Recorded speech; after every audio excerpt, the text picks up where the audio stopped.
Assalamualaikum warahmatullahi wabarakatuh.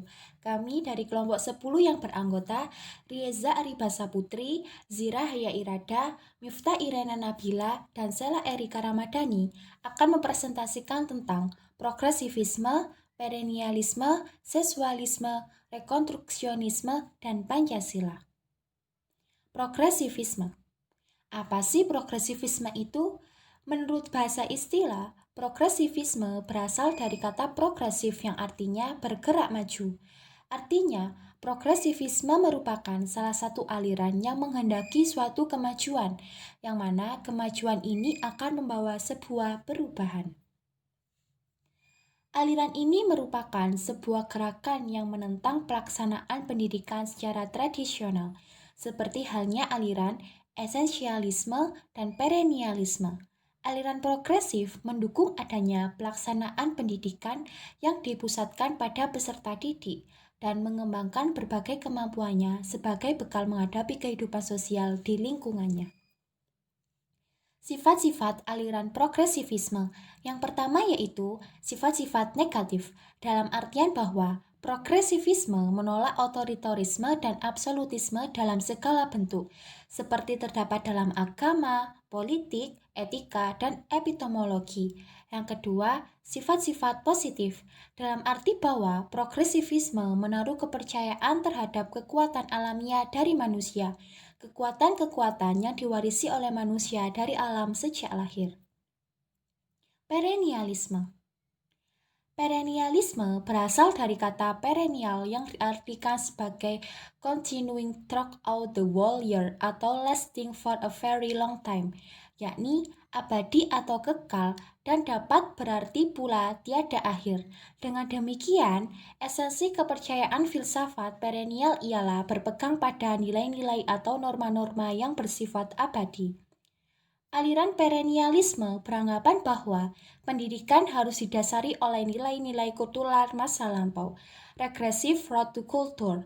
Oleh karena kehidupan modern saat ini banyak menimbulkan krisis dalam banyak bidang.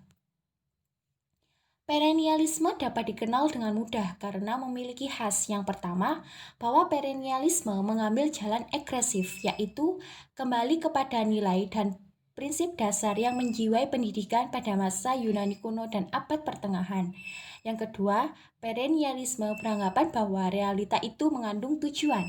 Yang ketiga, perennialisme beranggapan bahwa belajar adalah latihan dan disiplin mental.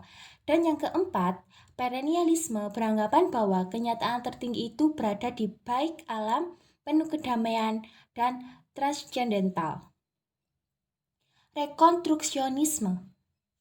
Istilah rekonstruksionisme berasal dari kata rekonstruksi yang tersusun atas dua kata, re yang berarti kembali dan konstruk yang berarti menyusun. Bila kedua kata tersebut digabung, maka dapat dimaknai menjadi penyusun kembali. Adapun imbuhan isme yang disisipkan dalam istilah di atas akan mengubah makna tersebut kepada penegasan bahwa ia merupakan suatu paham atau aliran tertentu.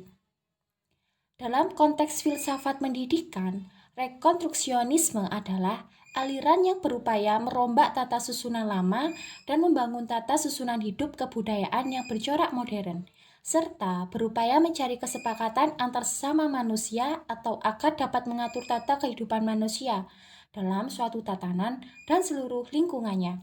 Untuk tujuan tersebut diperlukan kerjasama antar umat manusia. Pancasila. Apa sih Pancasila itu? Pancasila sebagai pandangan hidup bangsa merupakan suatu kristalisasi dari nilai-nilai yang hidup dalam bermasyarakat Indonesia.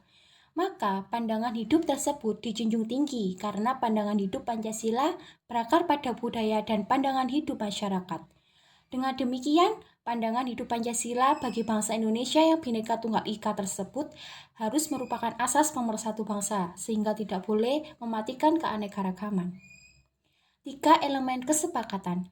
Pancasila sebagai filsafat bangsa dan negara Indonesia didasarkan atas prinsip konstitusionalisme, sebuah konsensus yang menjamin tegaknya konstitusionalisme negara modern pada proses reformasi untuk mewujudkan demokrasi. Yang pertama, kesepakatan tentang tujuan dan cita-cita bersama. Yang kedua, kesepakatan tentang the rule of law sebagai landasan pemerintahan atau penyelenggaraan pemerintahan negara.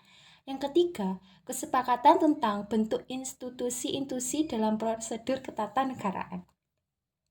Sekian presentasi dari kelompok 10. Wassalamualaikum warahmatullahi wabarakatuh.